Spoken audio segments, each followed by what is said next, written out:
This is Sniper signing in to Command & Conquer Red Alert 3 on the map Fire Island for the Win number 45 semifinal B series. Spawning on the upper right-hand side is the Cyan Empire. This is Das.Duelon. And his opponent spawning as the Green Allies player. This is Goldy. Both of these players very, very strong indeed. Airfield going on down. You didn't pick a forward deployment area in front of one of the refineries. Sometimes you see allied players deploy their airfield, like say here, if they're planning on moving their MCV here and taking that the double expand later. But due to this position and due to the wall offs, this could be some type of an all-in. Perhaps it could be some type of an all-in. Empire players, they're kind of vulnerable to an early allied airfield. The only real anti-air they have to get their mecha bay online in order to get their anti-air, which this has now been fully spotted, and indeed, here comes the MCV. One ref into MCV push backed by an allied airfield. Here it comes. This MCV is on the move. Apollo fighter already in the sky, but that means there's a maximum of 2 Apollo fighters that could possibly be in the sky. And these Vindicators, if they're going to clean up these scouts, it'll take them let's see, 4 of them for 6 bombs, because it takes 2 bombs to kill a single Imperial warrior. And now with that mecha bay coming online now, gonna deploy a boot camp here, I believe. Just get the quick cap on the oil derrick and continue pushing forward. But this is giving a lot of time over to Das.Duelon to prepare here. He's very much getting time to prepare. Already going for that tech T2 on the mecha base, straight to T2, which is a very, very good idea. And but there's 3 Vindicators. All right, so these 3 Vindicators are going to look to try and camp the mecha bay. They didn't quite have enough to destroy the generator.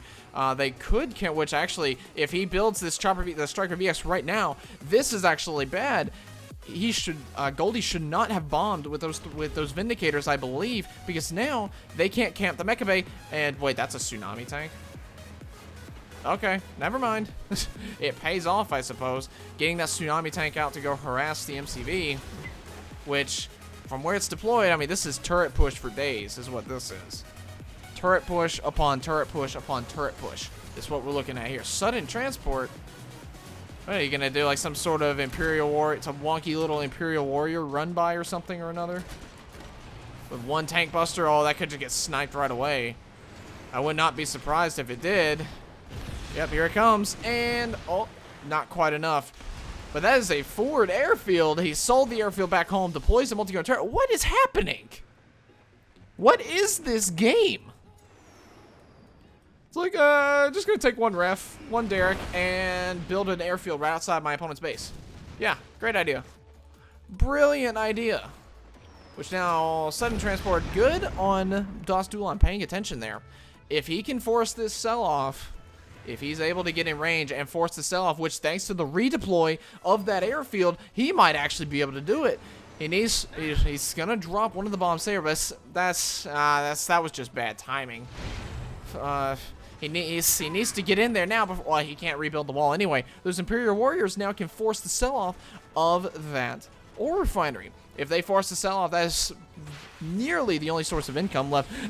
We have an Imperial warrior doing the moonwalk, kinda. He was doing the moonwalk, trying to move up to a position where he could fire on that multi-gunner turret. Cryocopter is out. However, a lot of tsunami tanks. He needs some anti-air. I think some anti-air is needed in this situation, but it may not matter, because if these Vindicators go down, which they are, 1 is already down, 2 are down. Oh no, that one does get away with the Apollo fighter. Oh, it's so close.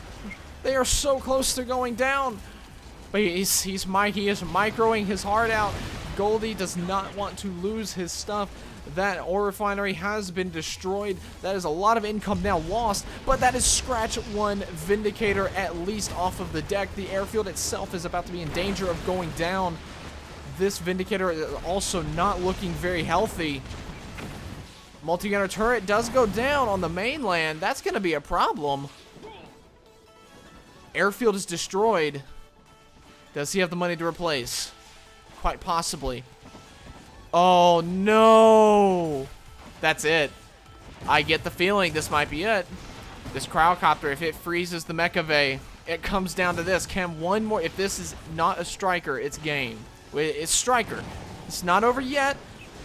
Cryocopter, it does. Cryocopter does go down. Is there an Apollo fighter? I believe I saw an Apollo fighter out on the map. Can a multi-gunner turret even target that? Oh, an Apollo fighter can. But the multi-gunner turret goes down, and the Mecha Bay lives. No, the Vindicator. The Vindicator comes in, gets the heroic status, and that's it. That's GG. There it is. Das.Duelon by the skin of his teeth, or Goldy by the skin of his teeth would be a better use of that equation, or a better use of that saying. Goldy wins it by the skin of his teeth. What was that game? 13,000 order, 7,500. That was just... Goldy was just extremely efficient with a couple multi-gunner turrets and some Vindicators and a Cryocopter. What even was that? What? Oh boy, oh boy, oh boy. This is going to be a really interesting series, a very spicy series if I do say so myself. If game number 1 is indicative of the rest of the series, then this is going to be absolutely incredible. And let's not delay, and let's jump straight into game number 2. Spawning on the map, Battlebase Beta as the green Empire player on the bottom side. This is Das.Duelon. And his opponent as the blue Allies player, running on a trail of momentum and maybe just a dash of luck. This is mate Goldy. Allies v Empire on Battlebase Beta is going to be, could possibly be quite an interesting brawl for the center of the map. However, that may not that could still come to pass. Very well could. It's a bit of usually if you see an Empire player go for the center of the map, they usually don't forward deploy one of their dojos simply because it cuts into production time. Typically, that is. That's because now these peacekeepers are going to be able to get in here, occupy the central structures, and look at that, javelin troopers coming along, denying the flying scout, knowing what he was up against. Goldy making the right call, but these shotguns, that's the problem with the shotguns, or the problem with the Imperial Warriors, that's if they bonsai charge in to try and take down the PKs, the shotguns can knock the infantry back, or if necessary, they just go with their riot shields, and suddenly, you know, it's all good. But now we have the trading of the garrisons. But this garrison trading game, I think, just looking at the trail of infantry still in production, Goldy is going to win that. He's going to win that trade very, very convincingly. And speaking of taking convincing, just a friend of mine, buddy of mine, going pro with the 4 tags, in case you don't know. Just a little highlight to a friend of mine. Goldy gonna be pushing a lot of PKs. This is a dangerous number of PKs here. This is very dangerous. Imperial Warriors, they need to be careful. They're about to get cut off. This group of warriors, every last Imperial Warrior counts, especially at this point in the game. Mecha Bay is online. Is he going to go for T2 and go for some Tsunami Tanks? I think that would be the better choice, and yes, he does go for T2. Tsunami Tanks would give him that crushing capability, and since this is going to be an MCV push, he's going to need some extra armor to try and punch through, which is this a 1 ref? Yes, it is. This is a 1 ref all-in infantry PK turret push. That is exactly what this is. Going in for the crushes. Scatter move going off. He has to go to the shotgun so that he can move a little, so he can move faster to try to avoid the Tsunami Tank. But that multi-gun turret does come down, but at the cost of a lot of peacekeepers there. Tsunami Tank, 1 Tsunami Tank is going to be biting the dust. 2 more on the map. Good micro, avoiding the crush, or avoiding the MCV crush that was inevitably about to happen. MCV. Engineer. Oh, the Imperial MCV just got captured. Oh, the Imperial MCV just got captured. What is he going to do with it? He has 2 crushing MCVs now. Another engineer. He's going to go for the Mecha Bay. Get the Mecha Bay. Oh, okay, he crushes. He crushes. Gets that attack dog, but there could be another engineer here soon. He's having to pull a collector off the line. Oh, you want to talk about things going south? Oh, but it gets crushed. The engineer. And it gets crushed again. What even is this game? I could understand last game, but what is this? What is this game? No oil derrick for Das.Duelon. Multi-gunner turret does go down. He's gonna get the Mecha Bay. He's like, by golly, I'm gonna get the Mecha Bay. Sell it. He doesn't sell it. And that's scratching another tsunami tank. Oh my goodness. Oh my. I'm hard pressed to believe what we just witnessed. All in, 2 games in a row, and it works. The Allied cheese is strong with this one. The cheese is so strong with Goldy.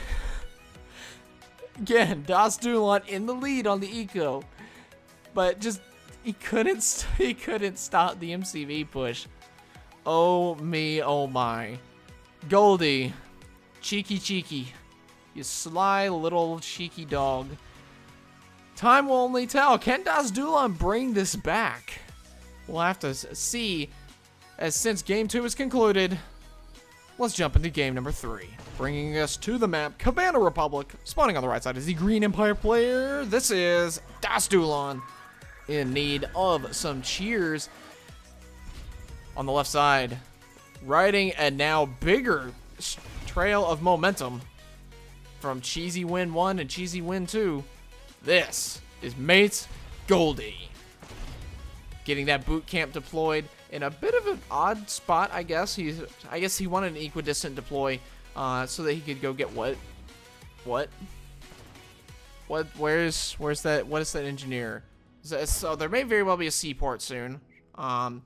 That one, yeah, 2 engineers. I would not be shocked at all to see a seaport followed by some Riptide ACV Javelin.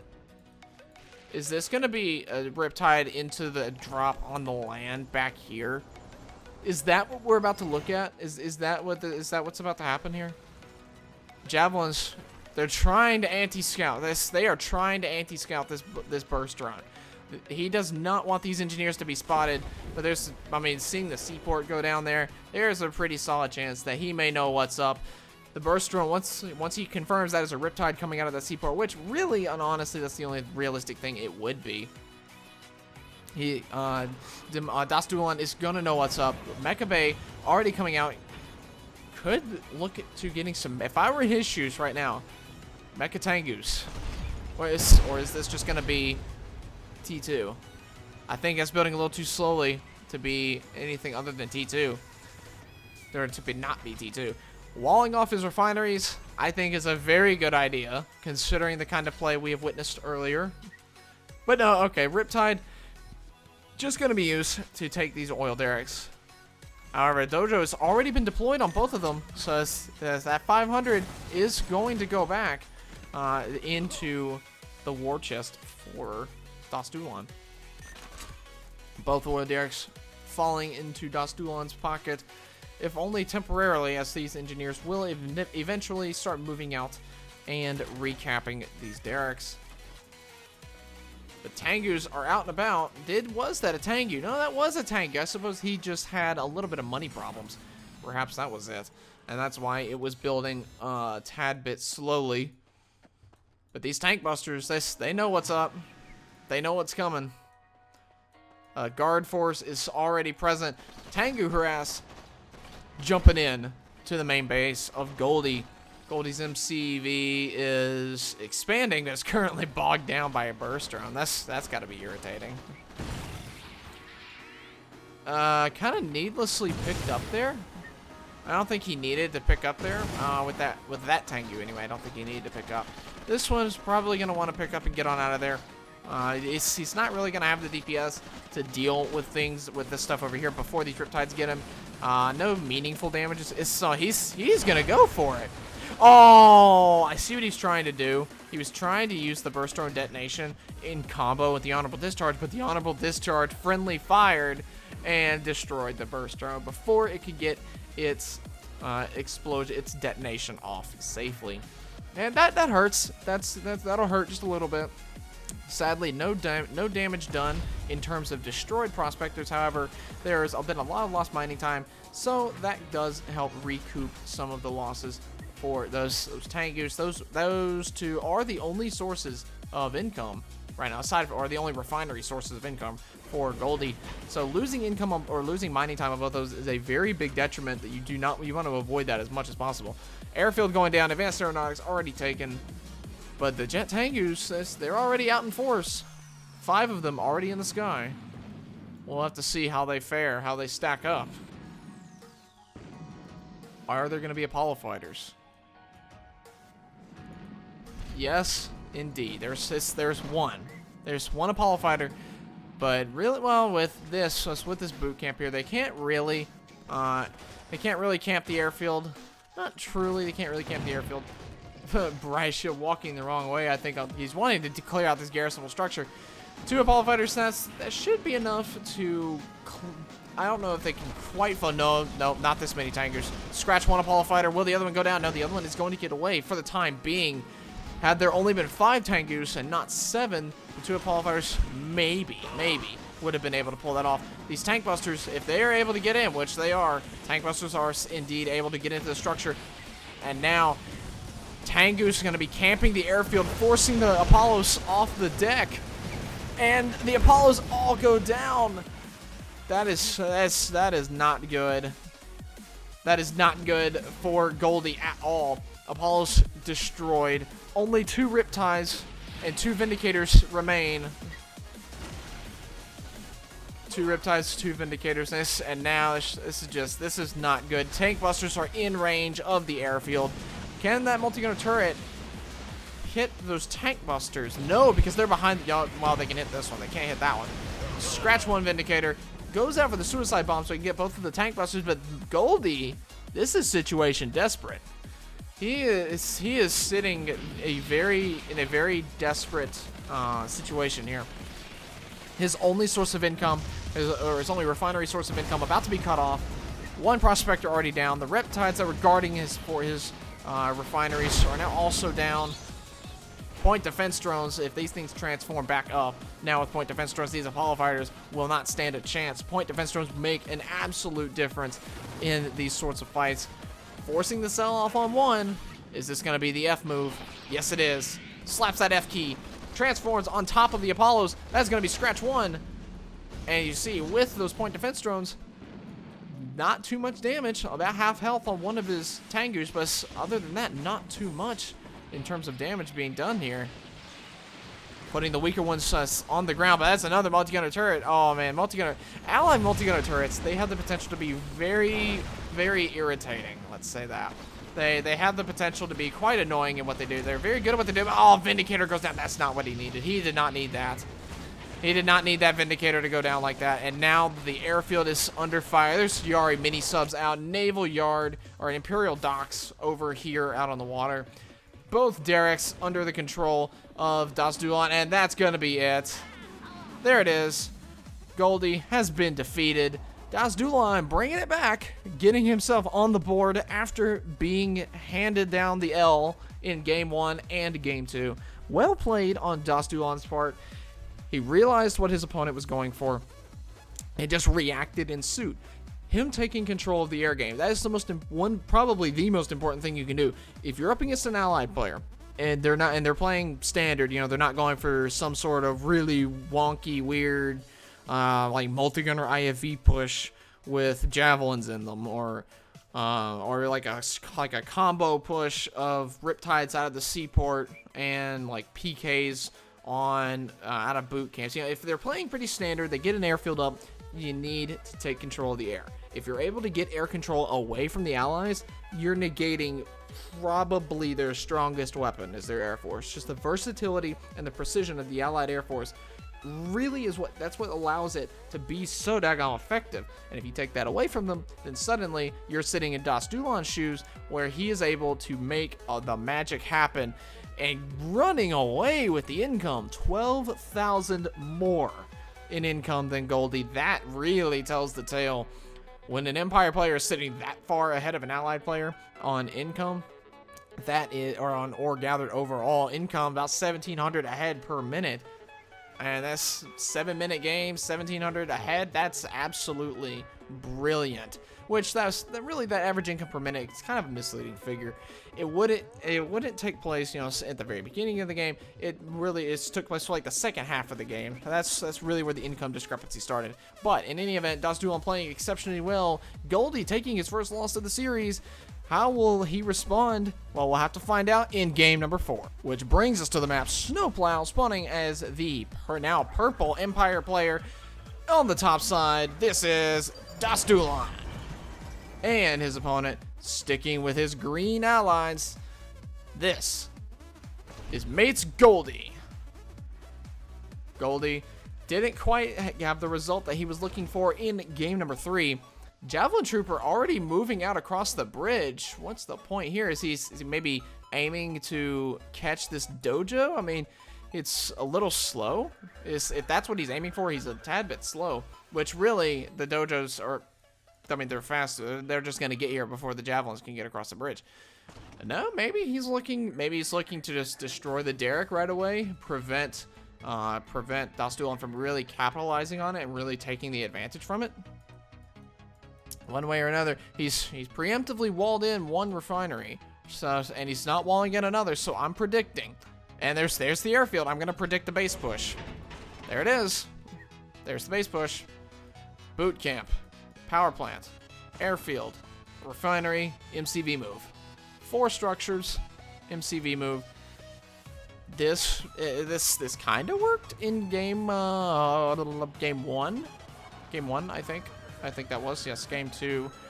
Game 2 had more of a focus on the infantry aspect, but I don't know. I don't know how this is really going to work for Goldy here. Goldy denies the scout, so that's good. He'll buy himself some time. Oh, that's just kind of mean. Just deploying the dojo.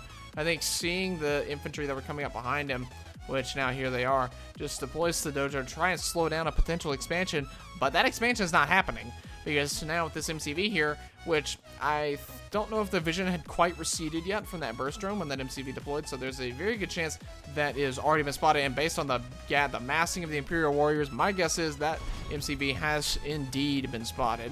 Walling off all of his refineries, definitely a good idea. He has tier 2, this is hope. This will probably be some Striker VXs to stop the Allied aircraft from really getting in kind of a foothold. And that multi-gunner turret, more or less wasted. Sure, you deploy a turret, you destroy one generator, but you have to ask yourself at the end of the day, what all did that really accomplish? I mean, sure, it actually probably set him in low power mode. Well, actually, I don't know. With losing that dojo, it may not quite be in low power mode. Nice micro. There's some nice micro there to dodge the bombs from the Vindicators, but it's like you kind of have to pick what you die by. That Apollo fighter does get away. Both of them gonna get away. One yellow, one red health. But he needs to mass these Chopper VXs or Striker VXs. If he can get them en masse, then he can start standing his ground. It's like, okay, your Vindicators can just fly in, they can suicide in, they can snipe one of them. Well, congratulations. What's that gonna do? And there's another 3 or 4 of them still shooting up. You know, the Allies in this kind of situation, something's got to give for the Allied player. Something's got to give. And right now, that's just a dead shot. That is just a dead cryocopter. That's not the thing that I think he wanted to have give. I don't think something's got to give. I don't think he wanted to give that cryocopter away to Das.Duelon, but in effect, that's what wound up happening. In effect, taking a shrunken Chopper VX. I take back my comments in game 1, or in not game 1. It was in another series. I'm casting them back to back. Chopper VXs can be very fast if they're shrunk. If you shrink a Chopper VX, then yeah, they'll be the fastest unit in the daggone map. Well, no, actually, no. Maybe a Tengu would hold that title. These shoppers, though, they're trying to force their way forward. They're trying to bully around, trying to find the aircraft. What they're trying to do, trying to bait Goldy's aircraft into an engagement, right? Trying to pull the Apollo fighters to try and commit to shoot these guys down. As soon as they commit, transform, volley fire one of the Apollo fighters, and that is probably more or less a dead Apollo fighter. And let's see if it is. Yes, it is. There it is. Case in point. As soon as they engage, transform, volley fire, dead, and then suddenly dead Apollo. So now, losing that Apollo, there's even less room they have to work with. Vindicators going down, selling up the boot camp to try and get a PK in there into the multi-gunner turret, but this is just going to be an outright loss. This, I think, is just going to be an outright loss. There's nothing here. Goldy, there's the fire sale, realizing he's been defeated. GG, Das.Duelon brings it back a step further and ties up the series 2-2. Goldy, I think he's a little too over-reliant on the cheese. He's a little too over-reliant, I think. That's a replay bug, I think. I do believe that is a replay bug. It says that Goldy emerged victorious. However, we did just witness a fire sale on Goldy's side, so Das.Duelon is going to be victorious there. Das.Duelon's income, naturally, you can't really examine the incomes too heavily when one player is only on one ref and he's going for some sort of all-in kind of cheesy play. But Goldy, I think that probably would have done a little bit better had he included some infantry, or really, if he hadn't gone for that at all, if he had gone for a more mass infantry type play down the center choke and actually played more of a macro focus game. If he had done a more macro focus game, I think that would have gone over exceptionally better, just in my humble opinion. But I mean, it's one of those, Duelon he's seen this kind of cheesy play now 4 games in a row. So he's more or less getting into the groove of what to expect. And a very important part of strategy games in general, not just Red Alert 3, is mind games. Get into the head of your opponent. You want to make your opponent think you're doing something when in actuality you're doing something completely different. So say if they go forward and let's say you trick your opponent into thinking that, oh, you're gonna attack up and go for some vehicles. You're gonna go for some high-end vehicles. So say a Soviet player gets out of the Apocalypse tanks to try and counter. So like it was with the Apocalypse tanks being the strongest mainline battle tank in the game. You surprise him and you walk up to his front door with a bunch of Javelin Troopers or a bunch of like Rocket Angels and Tank Busters, or even a Yuriko Omega, or that sort of thing. If you get into your opponent's head, you trick your opponent into doing something when you're actually doing something else. That it's beautiful to do. But in this case, Goldy is he's making it obvious. It's obvious at this point for Duelon to expect the cheese. So we'll just have to see in game number 5, will Goldy be able to correct that problem, or will he fall victim to the power of habit? We shall see as we jump to game 5. Spawning on the map, Infinity Isle on the right side as the Purple Empire player, bringing it back 2-2. This is Das.Duelon. And his opponent as the Green Allies player. Will he change up his build order in game number 5? This is Mates Goldy. Will Goldy switch up his build? So far, I don't think so. It's not looking like it so far. Now, of course, this is still a pretty standard build. It can be a pretty standard build on Infinity Isle. So nothing is certain. Absolutely not. Nothing is certain. However, Javelin Trooper. Yeah, also a really good note. These garrisonable structures, if you don't want to risk enemy infantry getting inside of them, just go ahead and especially if you're allies, because ally players typically love to deploy their airfields right around here, this kind of area, and that structure, of course, is in a prime position to destroy that airfield, which actually, no, Goldy is going to be switching it up. Walls in his other ref, space for another power plant, space for the refinery, which just got deployed. He's actually going to switch it up. Okay. Goldy switching up, that we're actually going to be looking at a macro game. I think he realizes, okay, maybe the cheese isn't the best option for me. Maybe I should just be a little bit more careful. deploying the mecha bay quite far back, which that can be a good thing. That can buy yourself some precious time whenever you're producing some units. That could be very, very important indeed. But Burst Drone gonna be slowing down that collector or that prospector.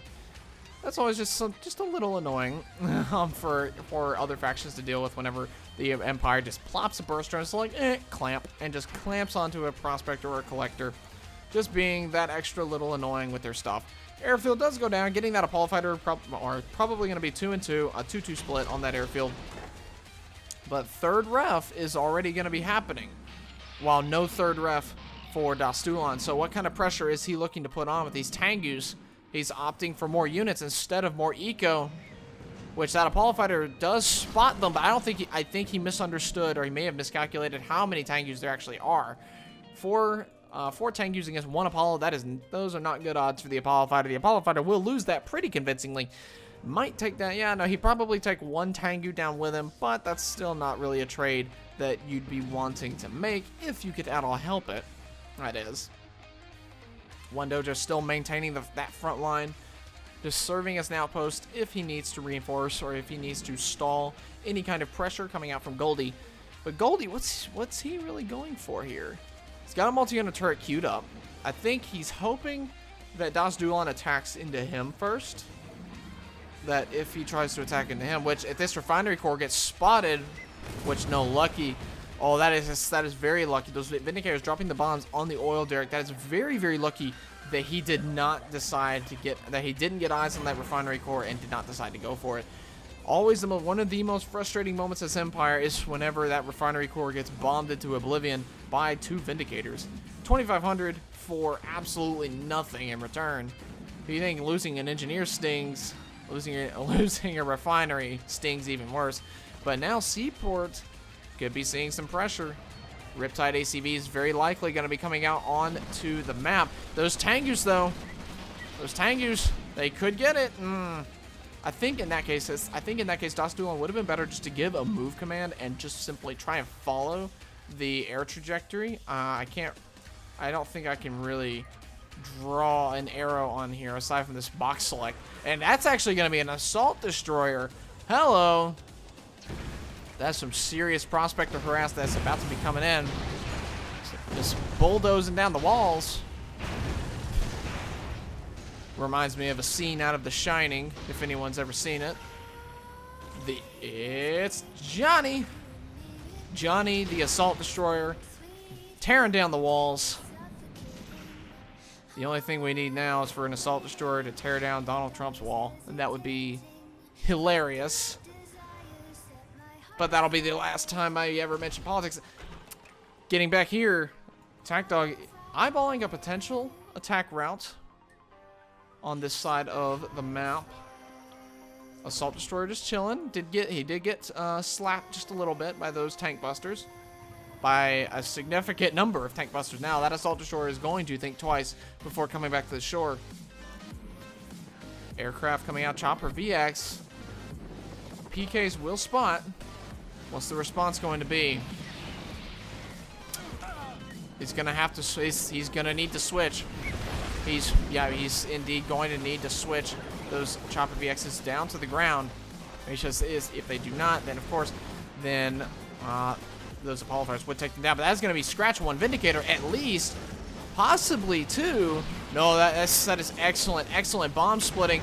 Das.Duelon's micro is on point right now. Vindicators taken down. The Apollo fighters both go down. Oh, Goldy. I think Goldy, this might be game. Airfield taken out. Not much of an answer. Peacekeepers on this side, on the other side of the map. Airfield gone. If he loses that chopper, that would have been depressing, which no, he does not lose the chopper. Luckily, does keep that thing alive and keeps all of his DPS alive. Just remember, in the Command & Conquer universe, just no matter how much damage a unit has, it will always do full DPS. Always, always, always. Or at least, I have not encountered a case where that is different. Assault Destroyer destroyed. Riptide ACVs gonna be going down. Chopper VX is able to hound them away, but the Hydrofoil is gonna want to steer clear of the Hydrofoil. That is a heroic. Oh no, use the mechas. Save your heroic Chopper VX. There it is. This heroic Mecha Tengu now. 2 hero units. And that is, looks like a little bit of a bug with the Chopper VX there. Oh, but the Javelin Troopers, this a little too much. Mecha Tengus do go down, but not every day do you see a heroic Chopper VX onto the scene. It does. I don't feel as though it actually does too much DPS against allied prospectors. I just don't feel as though it does that much. Could be totally wrong there. Could just be something that maybe just looks different, but actually is still the same. Doc's Core taking to the water, gonna be spotted outright by this attack dog, but that attack dog walks into its death. Unfortunately, so down it goes. But this Goldy, Goldy's kicking. He's not gonna go down without a fight, and you mechas do not want to follow that Riptide out into the water. It has torpedoes out on the water. Torpedoes that's not a fight the mecha will win. The mecha is going to lose that fight. Riptide ACV still hanging in there. Will actually 1v1. I think it might have. Well, no, it still probably would have lost in a 1v1 in that situation. Just not enough health left to work with. Seaport, the sell-off of the Seaport is forced. But luckily for Goldy, he was able to keep all 3 of these refineries alive and just reestablishing his power grid up here on the central ridge. But I don't see how Goldy survives this. I don't. 1, 2, 3, 4, 5, 6, 7, 8 Tengus in the sky. So that's now maybe 7. No, well, that's an elite Tengu. I think thanks to that elite status, that's how that thing was able to survive. But Empire Infantry Ball, he does not need to send them in a line formation. Sending them in a line will result in higher casualties. He needs to rush forward all at once to take down that multi-gunner turret. That would be ideal. Also ideal, Goldy needs to plop a Peacekeeper, or needed to plop a Peacekeeper inside of that position, as I think he's overestimating just how strong these defenses of infantry are for Goldy. Das.Duelon has been realizing now he's able to just push on in there, take out all of the infantry, cryo shot, trying to slow him down, but it's not going to be enough. Tank thrusters destroying the airfield. 3 will go down, but that's it. That is going to be it, I believe. I am in a firm belief that this game is about to draw to a close. And there's a fire sale. MCV still there. Just gonna sell it off. That's it. Goldy has been defeated. Das.Duelon brings it back in a 3-0 sweep. In a 3-0 comeback, rather. Not regarding the overall score. Overall score is going to be 3-2. However, the 3-0 comeback comes back. All right, it started after game number 2. So 3, 4, and 5, 3 consecutive wins for a 3-0 comeback in favor of Das.Duelon. Very well played from Das.Duelon. A few mistakes on both sides there. I think Goldy was still kind of in the mindset of a cheesy type of oriented play, and when he switched over to go for macro style, it felt like his micro wasn't quite all there, or maybe he didn't pay attention to a unit when he needed to, or didn't pull, or maybe ill-fated or ill-fatally committed a unit to a fight when he didn't really need to do it. That sort of thing can happen. It may have just been the fatigue of the tournament that was getting to him just a little bit. But still, great game from both of these players. So Das.Duelon is going to be stepping forward to challenge Demon in the grand finals. Those 2 players, both of them very, very strong in their respective factions. And that is going to certainly be a sight to see, so be sure you check it out. Thank you guys so much for watching. I do hope you have enjoyed, and I'll see you in the next one. And this is Sniper, signing out.